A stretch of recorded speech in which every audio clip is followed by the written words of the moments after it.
Minutes. We have two sets of minutes, one for the work session on September the 14th, 2015, and one for our regular commission meeting on September the 21st, 2015.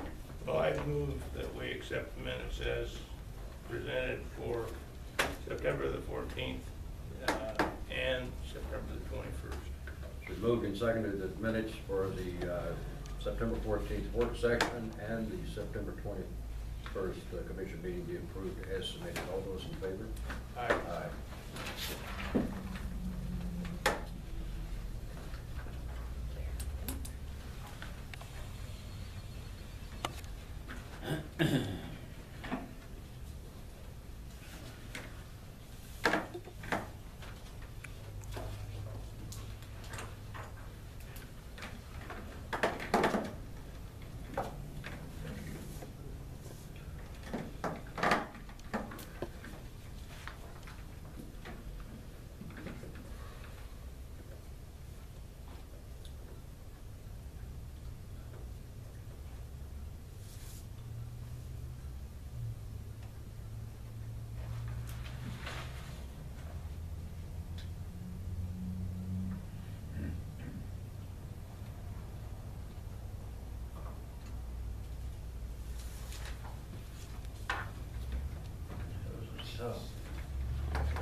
Okay, agenda revisions, anything done?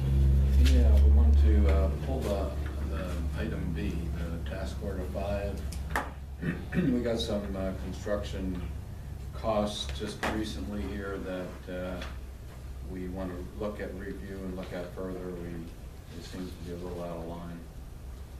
So I want to take an opportunity to, that's 3 phases. It would be a site work for, first phase would be a site work for Forks, the industrial site that we have out there. And then the second phase would be basically put a equipment building on the site.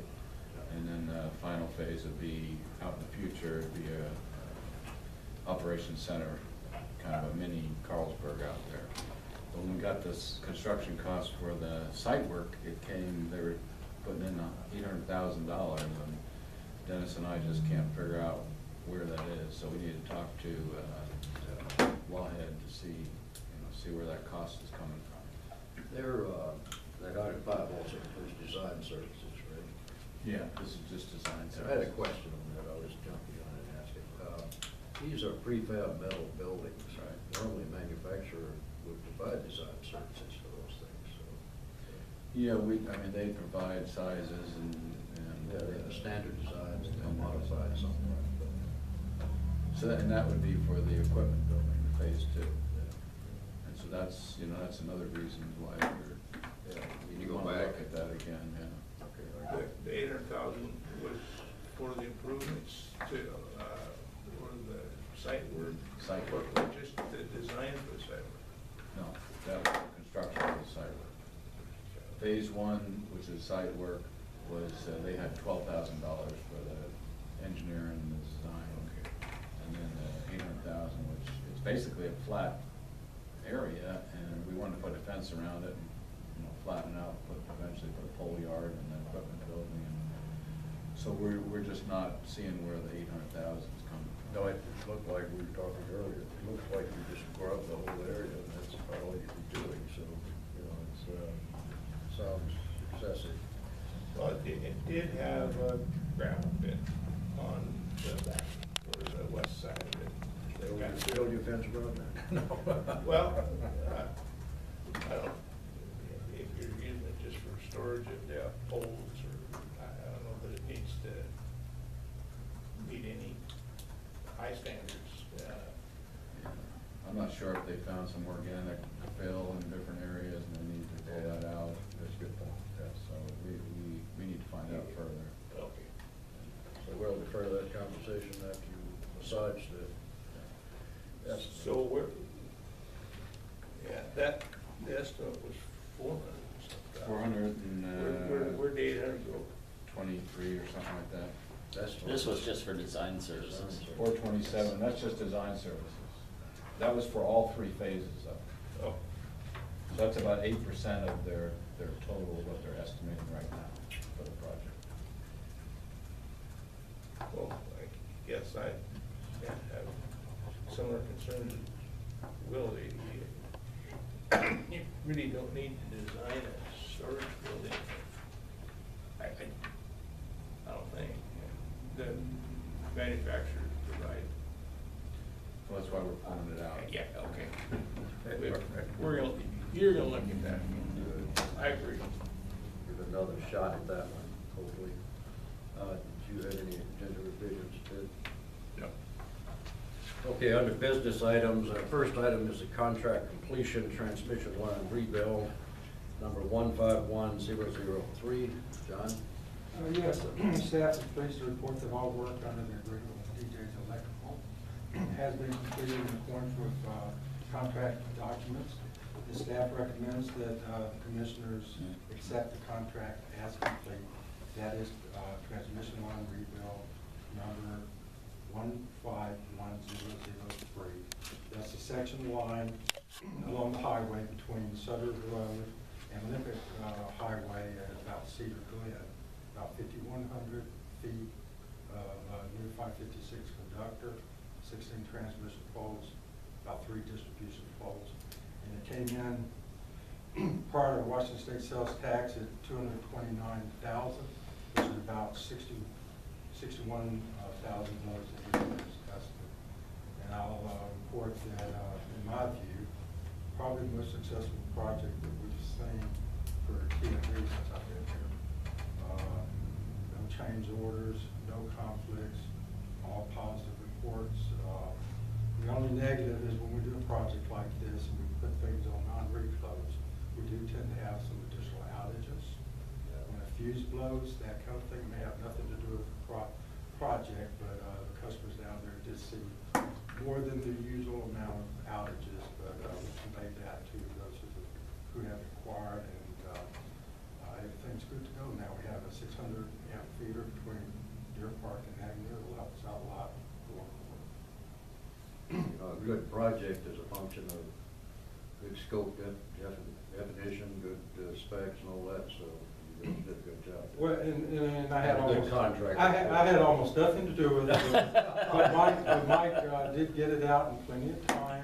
Richard Christensen was a contract inspector, and we find these projects go much better with a dedicated operations inspector. And they had a really good crew who worked it. A fellow named Travis Shepard was the foreman, and he was a pleasure to work with and very cooperative all the way through. And Richard really stays on top of those guys. He's a mean guy. Yeah, having somebody from operations that has to live with the results is a good idea. No, he does a great job. So I move that we accept contract 151003 with DJ's Electric as complete in the amount of $247,778. And I'll second that. It's been moved and seconded that contract number 151003 be accepted with DJ's Electrical as complete in the amount of $247,778. All those in favor? Aye.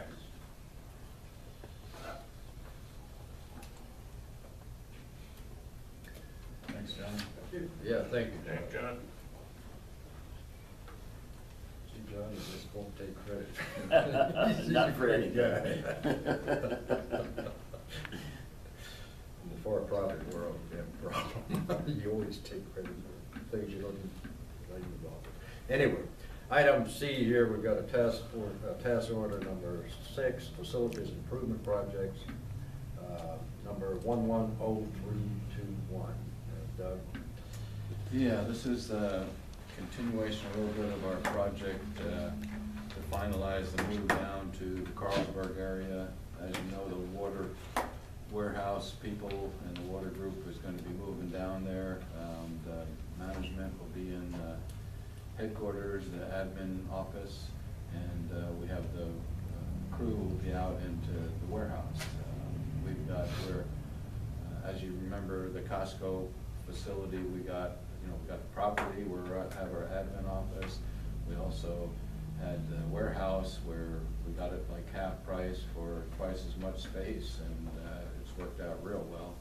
And we also are gonna house the water group in there, so it's, you know, another benefit that we get out of that facility and that property there. So they're gonna be housed pretty much in where the old Costco tire shop was, all along there.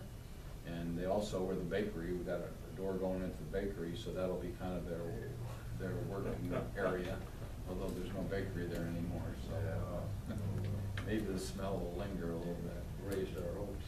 Yeah. So these are two separate, so that's one project that this is talking about. And then the other one is the record storage. Right now we have the record storage out in the water warehouse area.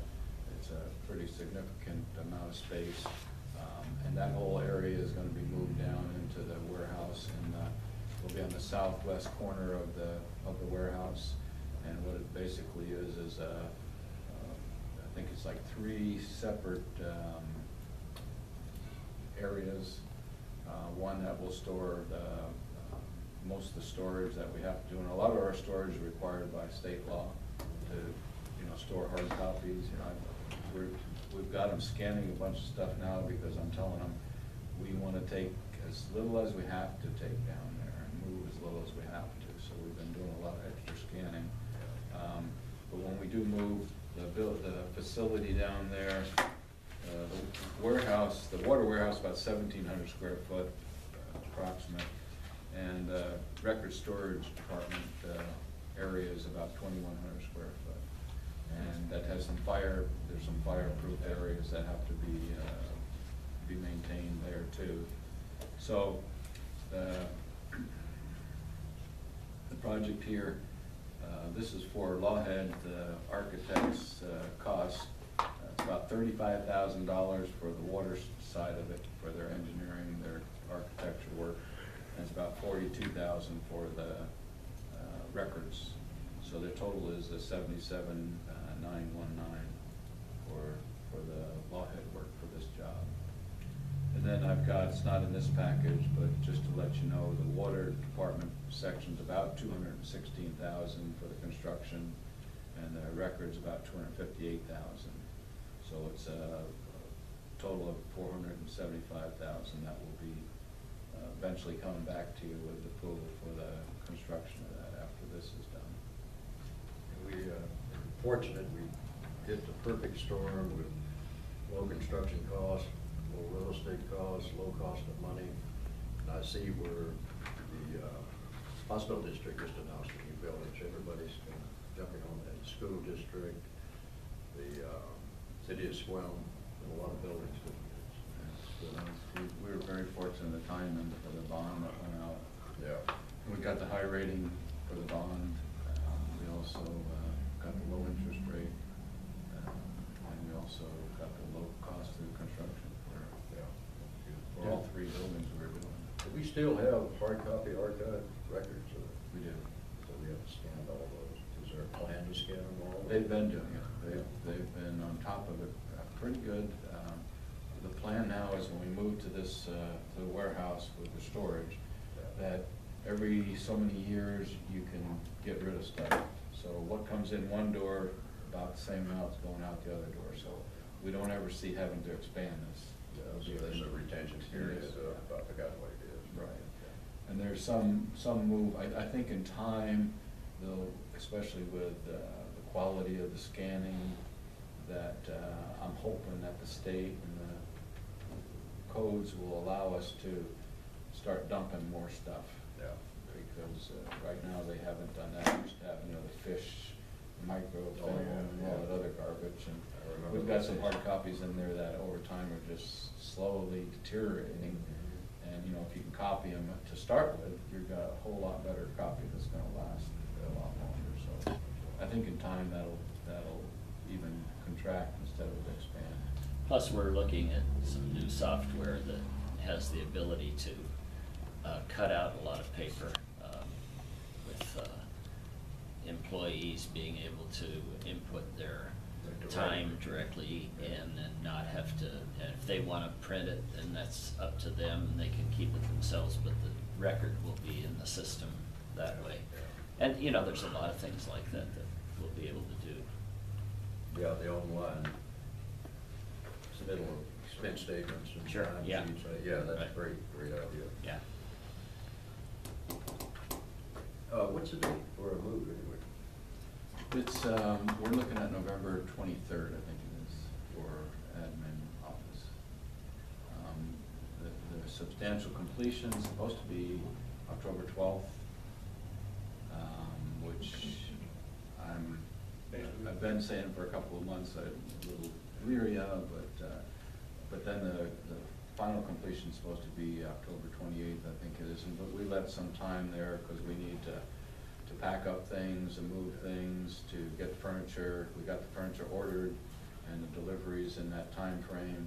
So, and then once it is delivered, to get IT in there to set up the computers, set up, get our furniture set up, and then get all of the computers and everything ready to go. So the plan is on the weekend before that, we would, on Friday, all the employees would have everything, that their personal stuff in their office boxed up. Before that, we'll do some of the stuff that they don't use on a constant basis.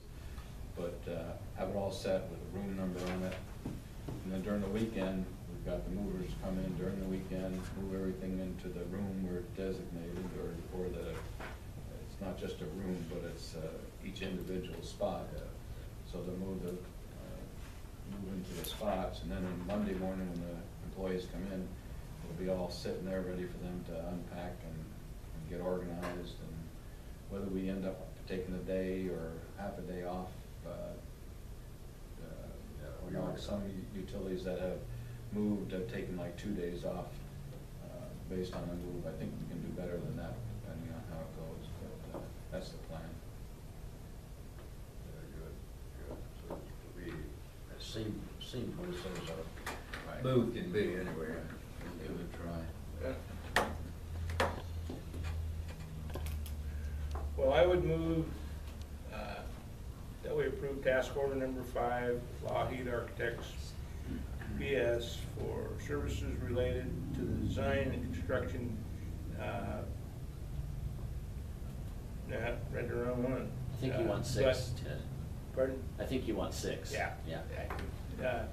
For 2 projects at the central warehouse facility in the estimated not to exceed amount of $77,919, not including Washington State sales tax. I'll second that. It's been moved and seconded for approval of task order number 6 with Lawhead Architects PS for services related to the design and construction of documents for 2 projects at the central warehouse facility in the estimated not to exceed amount of $77,919.02, not including Washington State sales tax. All those in favor? Aye. Aye. What is the PS? PS? That word, Lawhead Architects. Oh, that's usually a professional service corporation. Oh, Yeah, okay. professional services. I might mention too about not including the Washington State taxes. We had questions about that, and then talked to Karen, who handles the contracts, about it. And one of the main reasons is the taxes are different. SQUIM taxes are different than the county taxes, and some other areas in the state are different. And Yeah. we do pay the taxes, but it'll be specific for wherever it comes from. So that's a lot of the reasons why it's not specific on here, but we do pay the taxes on that. I just wonder why we don't include it as part of the. I think at the time, she doesn't know where all the costs are coming from. They're coming from the person who provides the bid. No, Those are the costs. it would be at the point of delivery of the service or goods, except for automobiles. You know, they have a lobby that allows them to designate certain areas where they can have a reduced tax, and so everything else is at that location. I don't know why that traditionally has been the way it's been done here. I've never really looked into it, why why we don't include, we do know what it I mean, that is. was the reason that she gave. Now, I Yeah, don't know whether that's- we don't know it ahead of time Yeah. or. It is where that service is delivered, not the, So it would be. Initiation. But if it was delivered in Sequim, it would be different than if it was delivered. that's correct, that's or in- correct, yeah, or in yeah. county. Well, it could be. Could be, yeah. Right, and I understand that, but we know at bid time, I think, what the tax is going to be. And I guess it doesn't make any difference to us whether it includes or doesn't include tax. What it does is give you a false impression of what the costs are. Well, except we know it's 8.4 approximately on that, so. Well, but it's not included in Right. the bid, so. But you guys, you know, Dennis has worked in it for years. He'll be back next business meeting. We can talk more about it. Yeah. Talk about a week before, no. Yeah. There you go. Can't do that. You try. Okay, the next item is resolution 2038-15, GM compensation. Doug? Yeah, 2038, resolution -15, resolution establishing compensation for general manager. There's a performance review that we had last week, and the commissioners came up with the recommendation, and that's what's set forth in the resolution here. Okay, and I move that we adopt resolution 2038-15, establishing compensation for the general manager. Now I'll second that. It's been moved and seconded that resolution 2038-15 be adopted, establishing compensation for the general manager. All those in favor? Aye.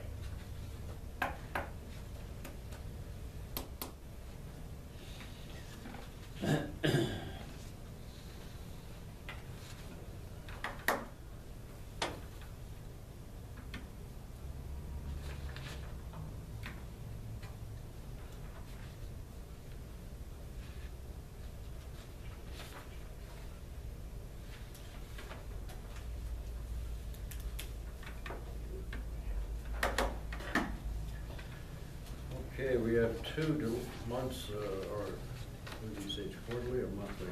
2 months, A month- yeah, there's 2 months of delinquent Yeah. accounts. Dave? Yeah, we have August and September, and we recommend the removal of delinquent accounts on the list dated August 31st, 2015, in the amount of $6,008.11 from active accounts receivable, including a collection fee of $1,329. And on the list dated September 30th, 2015, in the amount of $3,349.79 from active accounts receivable, including a collection fee of $700.66. Based on past experience, these September 30th is low. Is there a different time interval or what? You like Sequim, it's, for September it's $507. For August it was $1,881. I don't know whether Yeah. the timing is significant on that or not. I do know that, well, here's the graph, so we've got 2 of them here. Here's the August and then September. Hair's tilting over. Yeah, it's actually looking pretty good this year. You know, Linda down in Billing did a little bit of a write-up the other day about the fact that, we've had better experience with our bad debts this past year since we changed the process a little bit. We've moved it up a little bit so that Yeah. people aren't strung out so long. Now, I don't know that 100%, that we can make the conclusion that that's the only reason. There could be other reasons behind it, but it gives us a chance to take credit for it at least.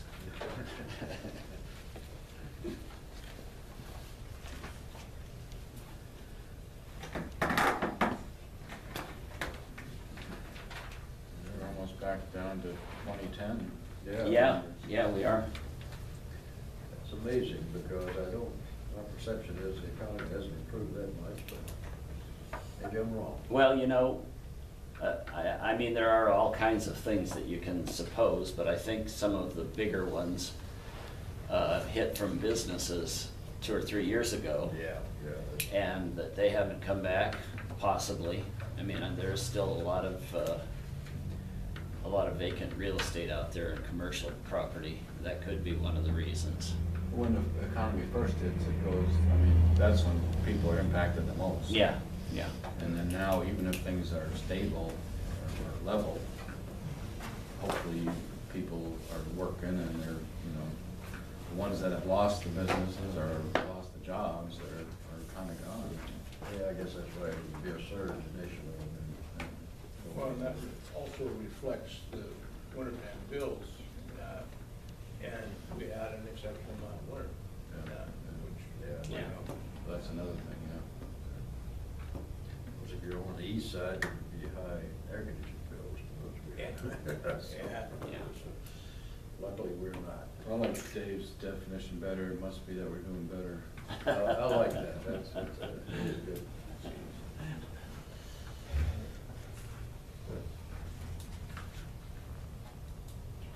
Well, I'll go ahead and move for approval of, remove delinquent accounts on the list dated August 31st, 2015, in the total amount of $6,008.11 from the active accounts receivable, including collection fee of $1,329, and on the list dated September 30th, 2015, the total amount of $3,349.79, including a collection fee of $766.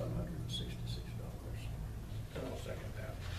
It's been moved and seconded for approval of delinquent accounts removal from the active accounts receivable dated August 31st, 2015, in the amount of $6,008.11, including a collection fee of $1,329, and on the list dated September 30th, 2015, in the amount of $3,349.79, including a collection fee of $700.66. All those in favor? Aye.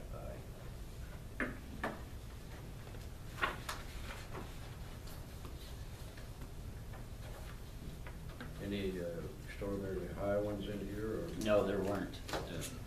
We use $750 as our cutoff now, and we didn't have any large ones. Yeah, there's 500 about the most in here, and most of them are much lower than that, which is good. Yeah. Let's hope that whole picture is getting better. I'll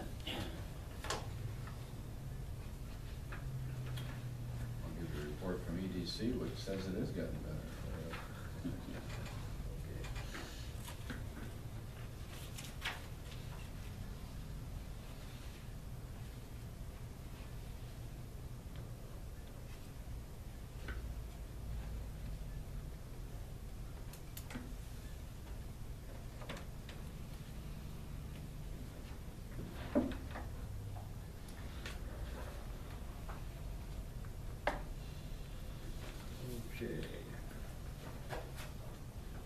Okay, I guess our next item is we'll recess from our normal session and go into a preliminary budget hearing.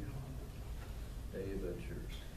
Yeah, this is basically the ceremonial opening of the budget hearing. The staff is working on the budget. For the next 2 months, we will be having staff meetings, commission meetings specifically for budget analysis, and some public sessions open to the public. I don't know, are we planning on going to SQUIM and Forks again this year? Similar to what we've done each year. And we're sharpening our pencils, let me put it that way. And then the goal is by December to end the budget hearing. And, End the budget hearing, yeah, I forget all the the date. input. Is it December 12th? No. What's the last date that we close the budget hearings? I don't know. Oh, okay, I thought, I thought you had that up in your head, Nicole. No, probably the 14th. The 14th, yeah, I knew it was somewhere in there. We will close the budget hearings and bring forth a budget for 2016 and probably some recommendations for rate changes. We'll have our strategic plan for 2016 approved, get approved by the commission too. That'll be all done. And hopefully they're all aligned, right? Okay. That's the plan. Good. We use .5 millimeter lead. Okay, we'll reconvene our normal meeting and go into public comments from the public. Is there any comments from the public?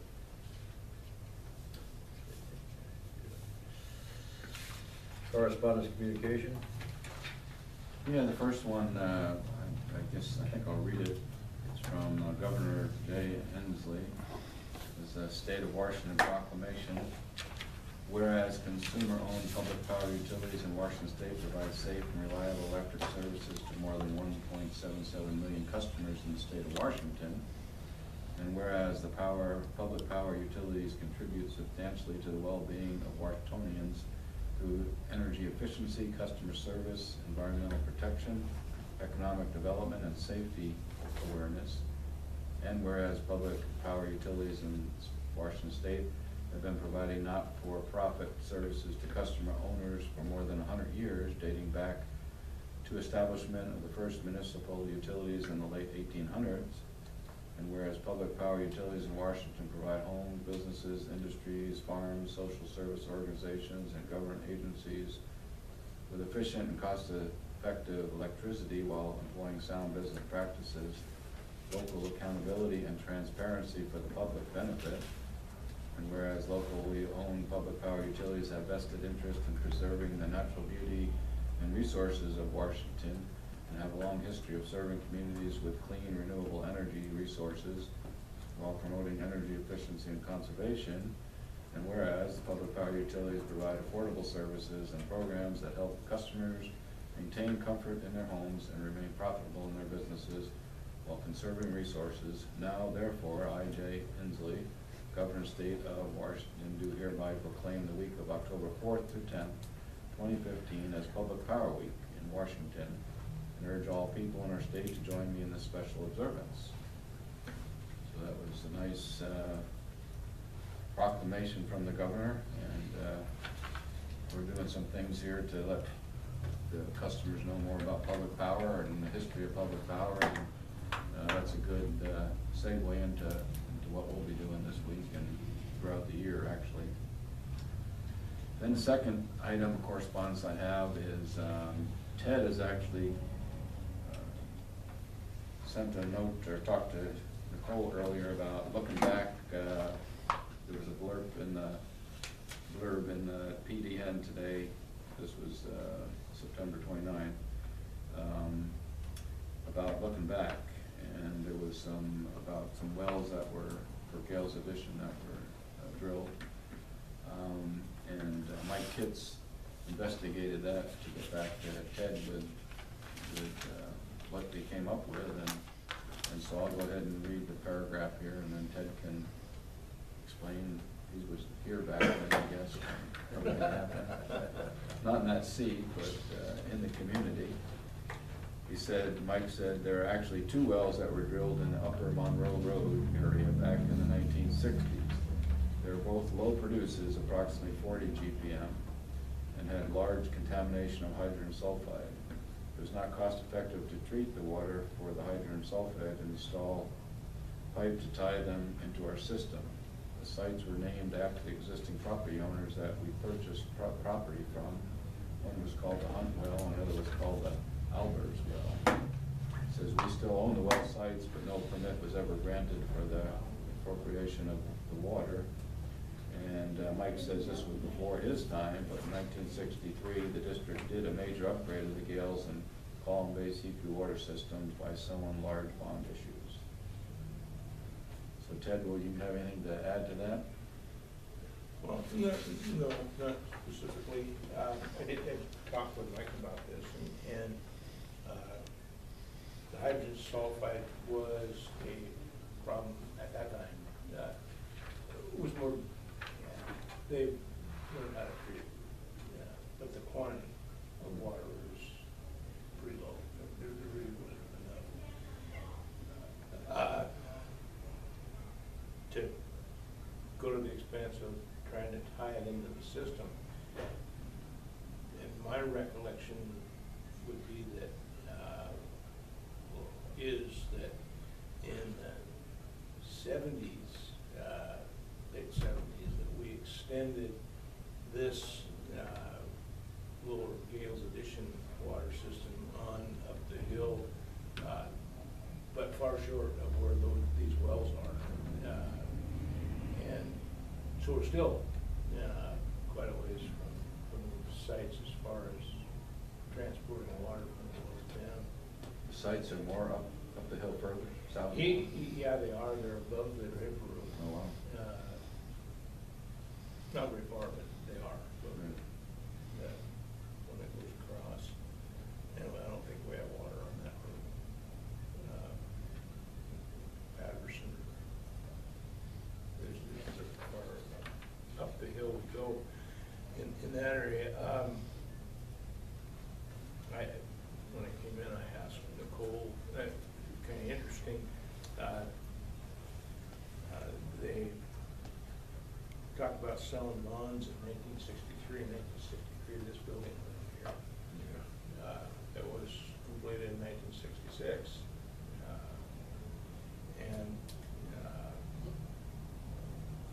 Yeah, I was just kind of getting started in my electrical career at that time. But yeah, 50 years. Flies by. Yeah.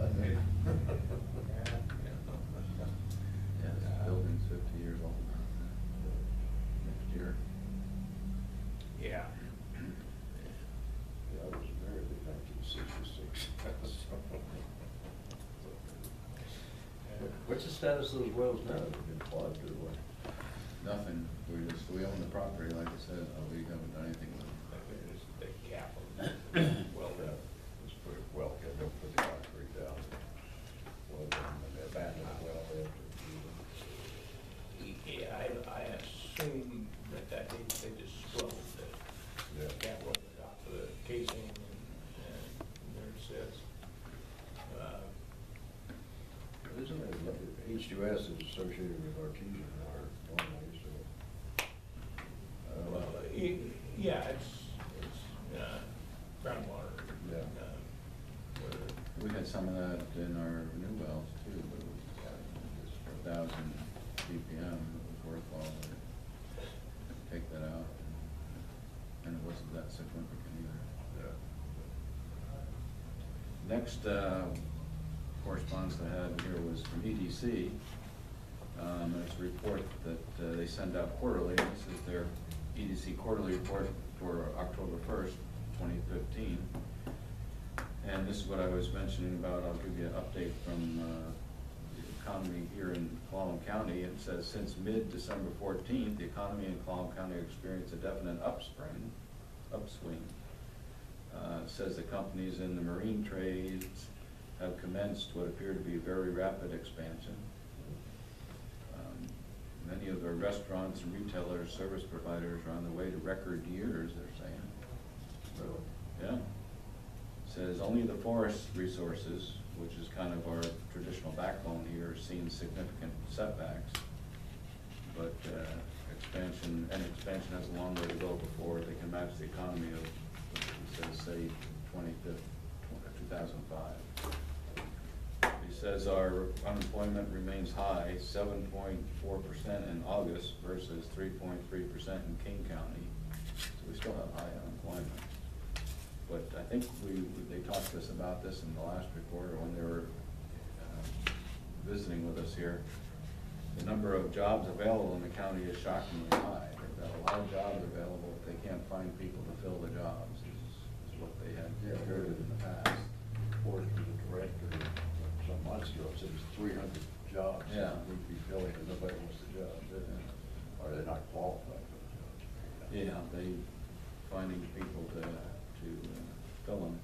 And then one of you, I think it's Hugh maybe, that reported loud. The balance seems to lie in the recruitment of new types of industries and employers to our county.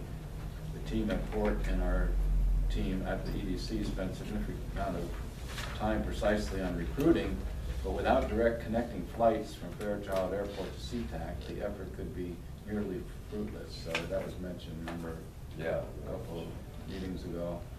And he says in this global economy, those flights are the first demand of any CEO expanding a company. So the primary reason why they're not here is air service, is what they're saying. And they go back to, they mentioned their primary mandate, business retention and expansion. They've met with over 50 business owners.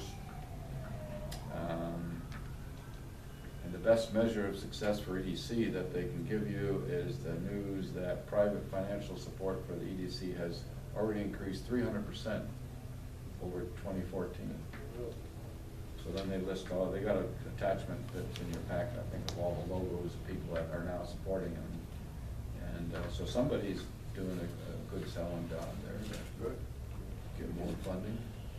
You know, the forest industry's kind of the bread and butter Yeah. for this region, so they're not doing well. I don't know.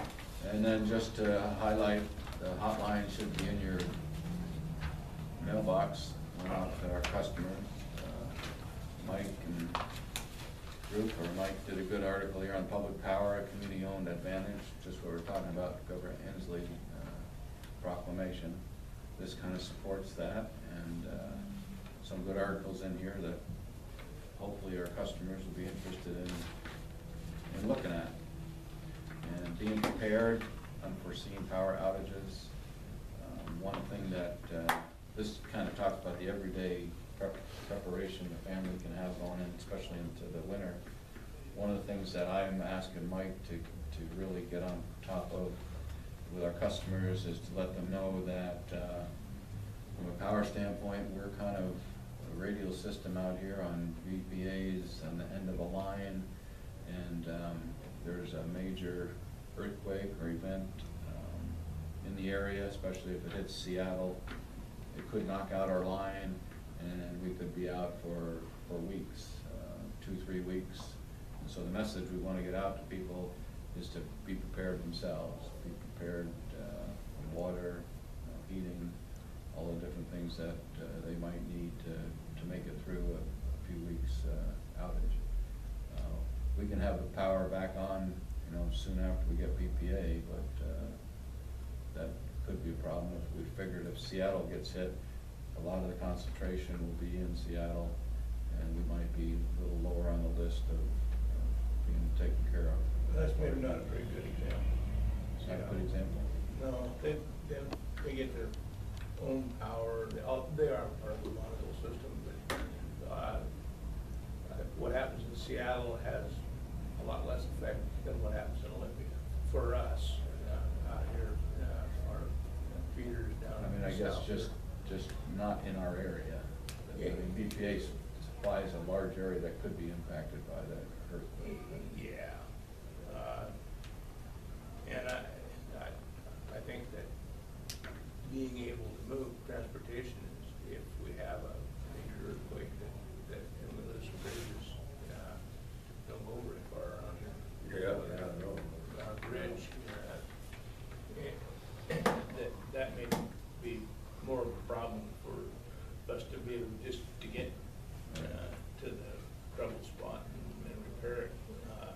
Well, we're thinking that it might be separated into 3 zones, have out west, west of Lake Crescent. There's a good chance that'll be a slide or something. And then Morse Creek might be another area, so we have the PA, the Out Forks area, the PA area, and then the eastern area, the Squint area. So what we're working for is having centers in each of those areas to be prepared. But until we get BPA's power, none of that will matter a whole lot. Yeah. So just to be prepared is good. And that, all of that information is very, very useful, and I think, well, it doesn't, be it doomsday, but, should understand that we can be pretty easily isolated from the rest of the world, and do whatever they want with that, either remote or. But just the idea that we've given, the ideas that we've given them for being prepared for any kind of situation, I think is good. If they'll read that, there's some good information there and helpful hints, and just keep repeating it, I think. Kind of like a safety message or anything else. It's all common sense, good stuff to have on hand. Well, I think, we talked about the event response organization that Clallam has, and we've got something comparable here. We're working with the county and other entities, law enforcement and so on, but, basically people are gonna be on their own. Yeah. I mean, without power, if you got a well, you don't have water. That's right. And you can't go anywhere, so food supplies are down pretty quick. So I think that's a good idea to tell people again and again that they need to do this. I get questions from some customers about, being self-sufficient with power, but we don't have natural gas up here, so you can't put in your own generator. Hydro, we don't have, but they took out the dams. That wasn't our dam anyway, but hydro's out. You need something like a Nippon to generate power. Is about the only force we have now for generating power. And that's a whole difficult situation with the biomass and everything else too. But, so, we have to be more self-sufficient than maybe some areas have. Oh, yeah, that's right. Well, just look at the impact of the canal bridge being out. Yeah. Coming back from Seattle a few weeks ago, I did drive all the way down to Olympia and come up that way. And the last thing, I don't know if you wanted to talk about this at all, Will, that bill that Sheldon's sponsoring. Yeah, we've got a meeting scheduled, we think we have a meeting scheduled. Colleen McAleer contacted me. She's now president and COO of the Washington Business Alliance. She wanted to talk about a bill, the Senate Bill 5735, concerning, basically it's about carbon reduction and that sort of thing. So Tim Sheldon was one of the sponsors of this bill, and I've talked to him about it, and so we're going to meet with him. I'm not sure where the meeting's going. I would think since she's representing the Business Alliance, she's looking for impact on business. So we'll see. We'll see how that turns out. We can report on that after it happens. Okay, that's all I've got. Okay, approval of claim vouchers. We have two, September the 28th, 2015, and October the 5th, 2015. Dave? September the 28th, in the amount of $2,203,854.10. It's a small change. It's not small change, it's a small change in the number. It's not small change, no. I think there was a pretty good size one for Neely in there for the bill. And then October 5th, today, $241,856.56.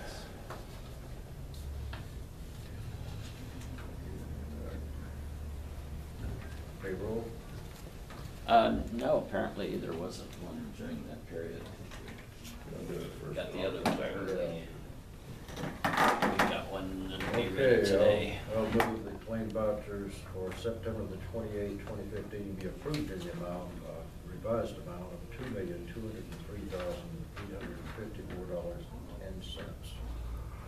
Second. And I'll move that we accept the claim vouchers on the 5th in the amount of $241,856.56. I'll second that. It's been moved and seconded the claim vouchers for September the 28th, 2015 be approved in the revised amount of $2,203,854.10. And the claim vouchers for October the 5th, 2015, be approved with a revised amount of $241,856.56. All those in favor? Aye. Aye.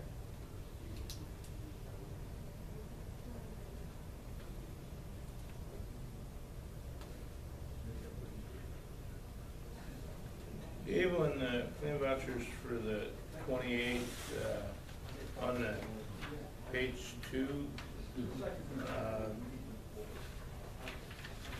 there's a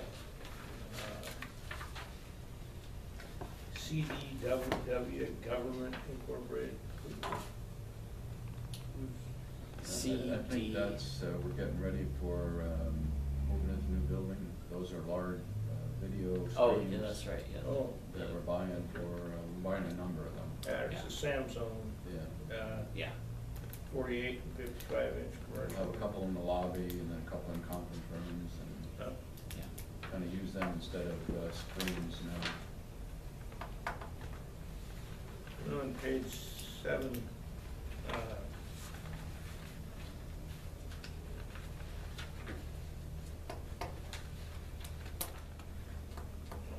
get to it.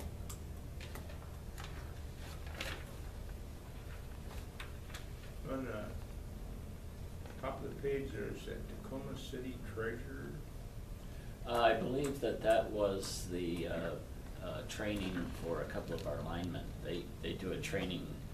Our apprentices. Yeah, they do training through the city, So through that's for the like about a TPU. year's worth of training for 2 guys. I don't know what the period of time is, I just know that they, Do they have to go to the building for that? Or? yeah. Oh, wow. Well, they have to go somewhere for it. Yeah. Tacoma Utility. TPU. Yeah. And they drive down there once or twice a week and attend the school. And it's something that we participated in now in the That's last. just required training certification. Yeah. And then the other one I just kind of learned about is with Washington Department of Commerce, it's on the same page there. It's all Fairview related loans. for Yeah, water. that's a loan payment, that's for the Fairview well. Yeah. You know, that thing was split, a part loan and part grant. Well, that's one of the payments on the loan. There's 4 of them there. Yeah, What was that grant finally for? Was it about 50% of that? 50%, yeah. Wow. Was it pretty good?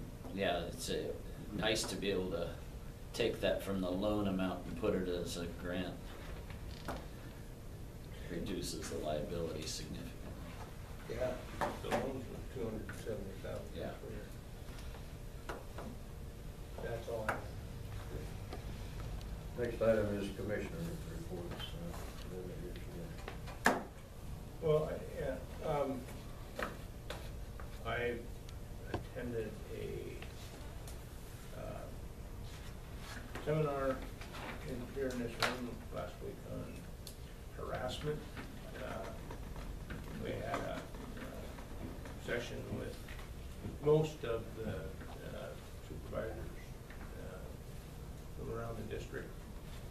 But all employees went through it. Yeah, and I guess I was in a little, with the supervisors in this separate group, because of their position, I guess, with that little bit different angle at the training part of the deal. And thought for the most part it was good. If I had learned anything, was to keep your mouth shut. So that's end of my report. You said to be disinterested. You don't say it. You don't say Pretty it. much. And don't send it in an email. Yeah. There's nobody beyond being offended. I mean, Yeah. you can offend everybody. That's right.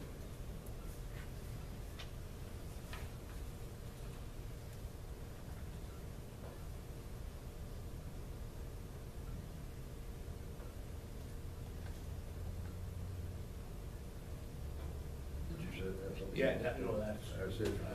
Sad, but it's a lot.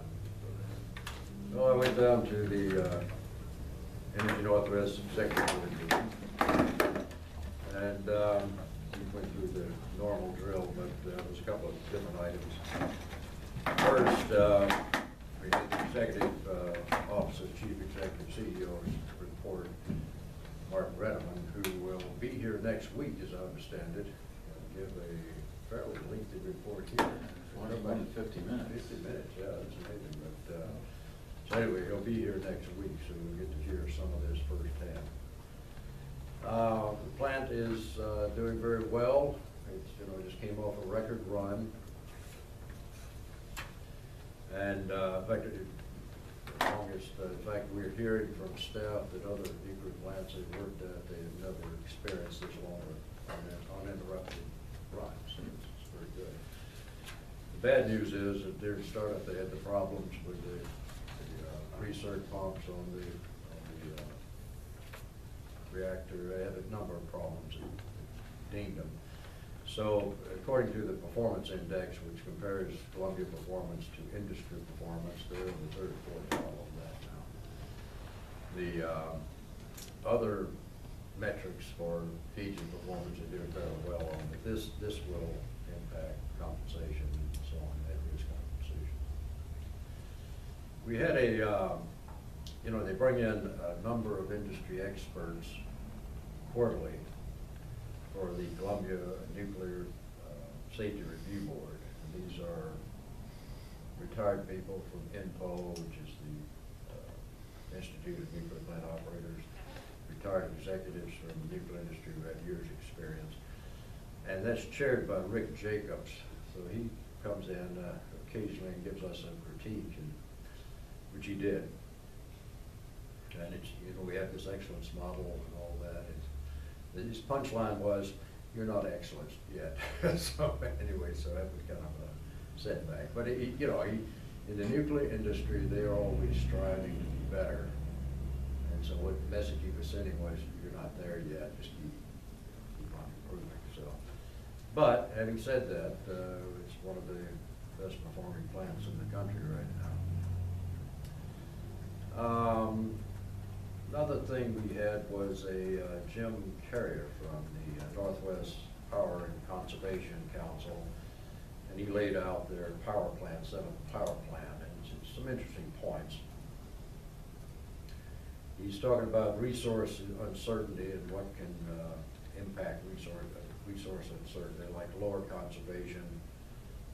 The demand response right now is an initiative that's being done by Bonneville and Energy Northwest, and that if you had no demand response, or it wasn't subscribed high enough, then that would require more resources. And right now, they don't see any major need for new resources. Interesting point. The Northwest now meets the EPA emission limits with no new carbon measures. So that's kind of interesting, considering that there's 3 different initiatives right now for new carbon measures, including Governor Inslee's executive order to reduce carbon, the EPA's power plan, which calls for reducing carbon, and also the petition that's going around, which everyone seems to think will be successful, calling for a carbon tax and all that. We meet the EPA standards now without any of that. And in addition, they're talking about pancaking these, so we make it all impact of all 3. So have a huge impact on our economy, and they talk about business recovery. That talking about conservation, the 7th power plan calls for a 1,400 megawatts in 2021 reduction due to conservation, all the way up to 4,500 megawatts by 2035. It's pretty ambitious. And the intermediate steps are 3,100 by 2021, and I'm sorry, 2026. And they're looking at demand response satisfying 700 megawatts of that. And I don't think they're nearly there.